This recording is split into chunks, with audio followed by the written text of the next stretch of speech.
Pablo Marçal dá resposta surpreendente a repórter em debate acalorado. Prepare-se para assistir ao momento em que Pablo Marçal, um dos candidatos mais comentados das eleições paulistanas, vira o jogo contra uma repórter ao ser questionado sobre sua campanha. Durante o debate, a apresentadora Clarissa Oliveira tenta desmascarar Marçal, mas o que acontece em seguida vai deixar você surpreso. Descubra como Marçal reagiu e veja como essa troca intensa de farpas se desenrolou até o final. A gente tá ali se calçando por todos os lados em relação a trazer informações sobre como Pablo Marçal poderia ou não poderia se comportar nas eleições. A apresentadora Clarissa Oliveira começa o debate deixando claro que se preparou para questionar Pablo Marçal. Ele nega, né? Ele diz, não, imagina, eu não fiz nada disso, não teve nada durante a campanha, depois que começou a eleição não teve campeonato de corte. Mas tem declarações dele próprio a respeito desse assunto. Ela traz informações sobre seu comportamento nas eleições. Ele fala sobre como ele utiliza essa técnica como parte do seu trabalho para se impulsionar nas redes sociais.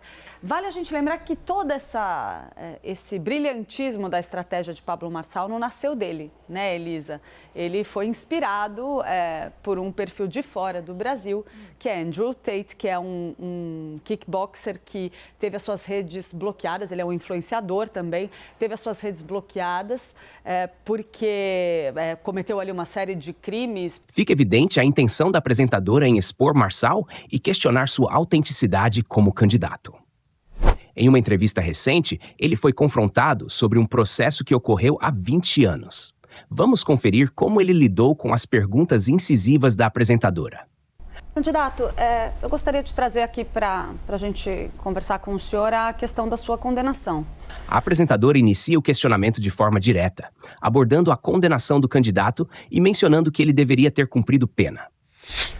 O senhor tem dito em reiteradas ocasiões que essa condenação só existiu porque o senhor não tinha um advogado ali à sua disposição, não tinha como arcar com o custo de um advogado e que, na verdade, a gente sabe que essa condenação ela prescreveu. O senhor deveria ter cumprido pena de prisão em regime semiaberto. Marçal, visivelmente incomodado, responde de maneira firme e defende seu posicionamento. Não deveria porque ela não é transitada e julgada. Você precisava estudar um pouquinho o direito. Quando você usar a palavra dever, você tem que pegar aquilo que a lei força. Desculpa te responder de jeito, eu estou sendo respeitosa com o senhor. Eu também estou sendo, porque você usou a palavra dever.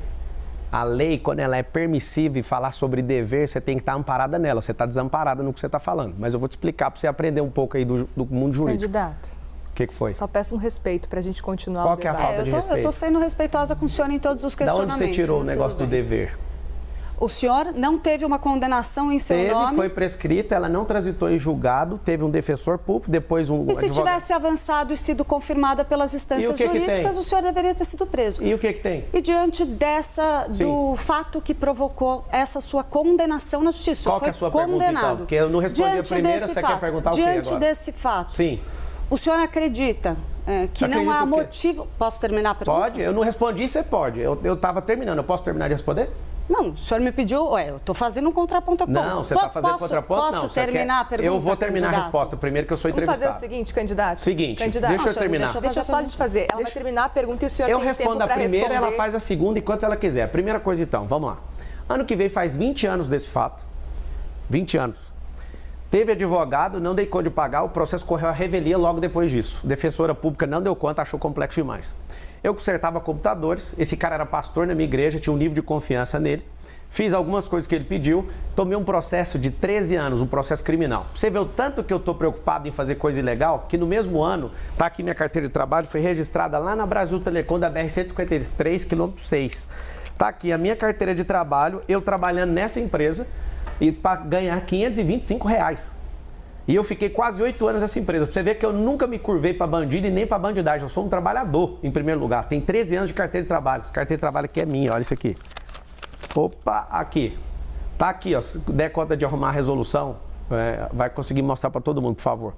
Essa carteira de trabalho é minha. No mesmo ano, eu fui arrumar um serviço. Eu não tenho medo nenhum de processo. E, de fato, eu não tinha R$2.000 para pagar o advogado.